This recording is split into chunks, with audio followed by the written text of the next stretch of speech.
Hi folks, I'm joined today with Dean Gratton. Really happy to have you on, Dean. Dr. Dean Gratton, I should say. Dean is fine. Okay, Dean it is.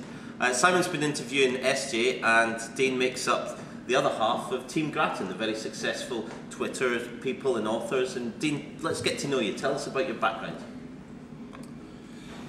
Oh, where do I begin? As a child,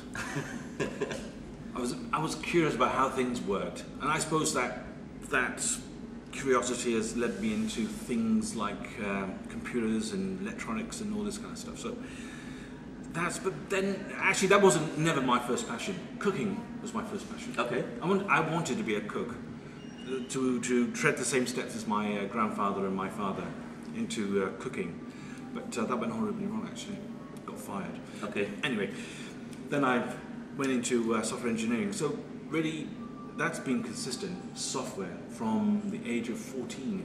Software with my very first computer being an Oracle 148K. Don't know if you remember this. Sure, my age now. The ZX Spectrum. I do remember the ZX Spectrum. Yeah. I had the 48K, soft key, Daley Thompson's Decathlon. Yeah. Fantastic. That was the era. Then you had the Ataris, the Amigas, the BBC Bs. Yep. And then the early days of one of the think tank things I did was the about Microsoft and how the evolution of that started, and I was there at the beginning of that. So you've lived that entire cycle from the full room computer that couldn't really do anything, right through the whole cycle of things. Yeah. And that's been at school I was writing on paper my software called Cecil, and write it in, there it is, that's my program. So proud. You send it off, and then a week later you get a bug report normally saying that's wrong, then you write it again, correction, send it off, and that's how it was at school. It's quite hard. I'm sure it's hard for anybody under the age of 25 watching this to think about that you actually had to send off handwritten and then you'd get a bug report a week later. Yeah, I mean, them were the days. Then actually, even then, my tutors would say, well, I remember the punch cards in the 70s when although I don't quite understand it, but you would have a feeder tray and that would be your software, basically your software program on punch cards. Yeah, it's crazy. And you have a huge passion on the wireless side of things. That's where you've written a lot of books. Yeah, so I ended up, I've worked with networking technologies for some time. Working for a small company in Cardiff. Actually, that was amusement machines and skill with payout machines.